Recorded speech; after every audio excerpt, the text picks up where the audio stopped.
Alright, as promised, here is the discussion on the Best Picture nominees. Go ahead and just mention, first of all, the ones that I consider contenders, but not necessarily at the top. I know The Invention of Lying got a lot of flack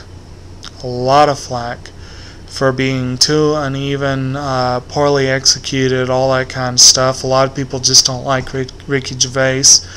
I just liked the movie. I thought it was enjoyable. I thought it was an intriguing concept.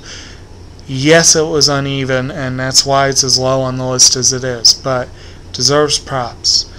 Funny People was also uneven. It was Judd Apatow's attempt to stretch his legs a little bit with drama as well as comedy. Although both that and Lying were both friggin' hilarious. I mean, you can't deny that. Funny People was not so funny near the end, but, you know, it had its moments throughout. But early on, it had some great moments. But, you know, and I've already mentioned some of the hilarious cameos in both movies. Funny People was a little uneven. The pacing was a little off. It was kind of a slice of life film, though, and if you look at it that way, pretty good. Watchmen was also a flawed movie, but a good one. It got a lot of flack for trying to be too faithful to the source material, not being faithful enough, not having enough spirit to it, you know, and I have to admit, it's kind of a cold movie. It had some great moments, though. Its fidelity to the source material was pretty amazing by movie standards. It was a pretty good movie. It was worth watching. The Blind Side, good movie. I would not consider it an Oscar-level Best Picture, but it was very enjoyable, well put together, and definitely deserves mention. Julie and Julia was also very flawed, but very enjoyable, interesting, kept my interest from start to finish, and definitely good. Coraline was a little flawed too, but it was cool. Actually, Coraline probably will end up, over time, climbing higher on the list.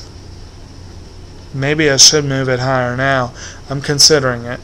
But Coraline was a very different and original movie. I liked it. Public Enemies was a Michael Mann movie, so it was guaranteed to disappoint me. Did a good job, though, and impressed me more than most of his movies have. It is one of my higher rated movies by him. Had its moments, worth watching. The kind of movie that could have been Best Picture. Too bad it wasn't. Same thing with The Lovely Bones in some ways, although I love Peter Jackson. He's great. Could have made the movie better. Again, there were people giving it flack for avoiding the source material and all that kind of stuff, but as it is, it's the one movie I've seen this year that can almost vie with Paranormal Activity for title Creepiest Film of the Year. So, that's kind of cool. Then we got Harry Potter and the Half-Blood Prince. Really flawed. I am a self-proclaimed Potterphile, I have to agree. And they will never make a movie that really suits me.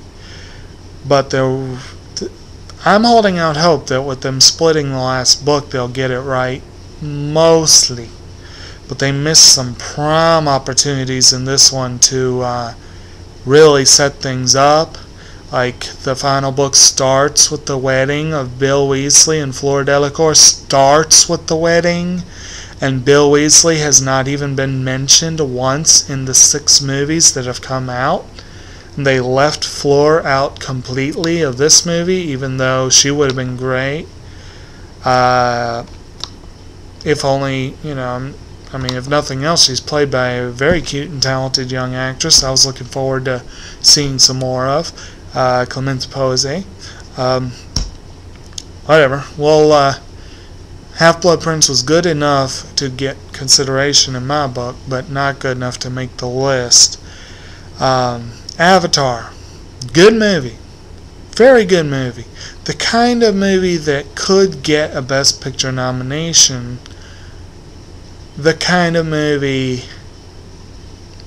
that I'm wary about giving a Best Picture nomination. Yes, it is now the highest grossing film of all time, and maybe it deserves a nomination just for that.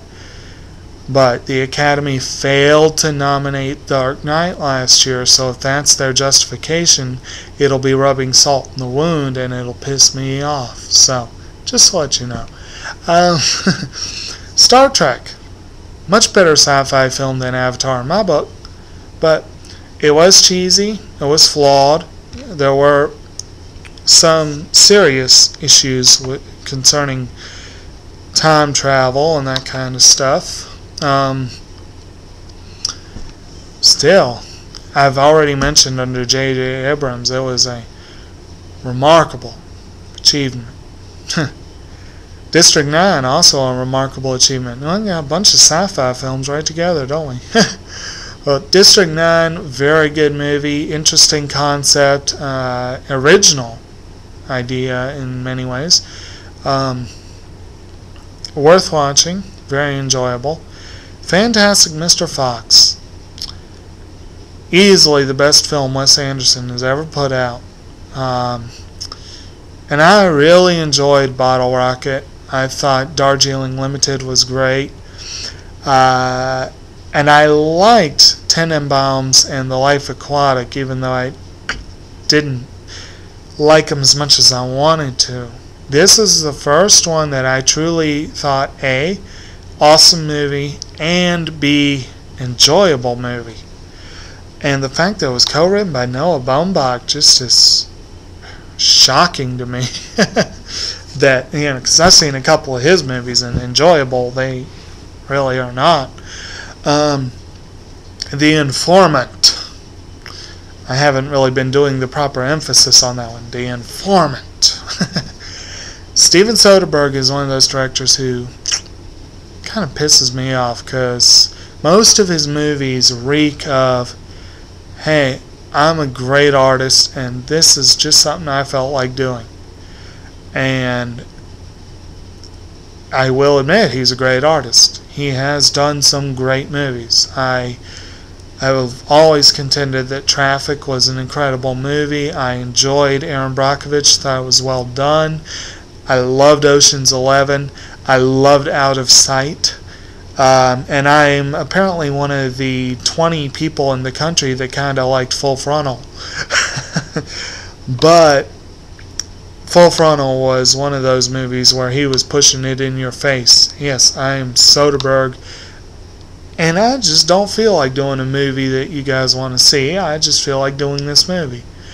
The Informant was a return to the enjoyable movie, but it was still a very odd experiment, and he pulled it off. I like it a lot.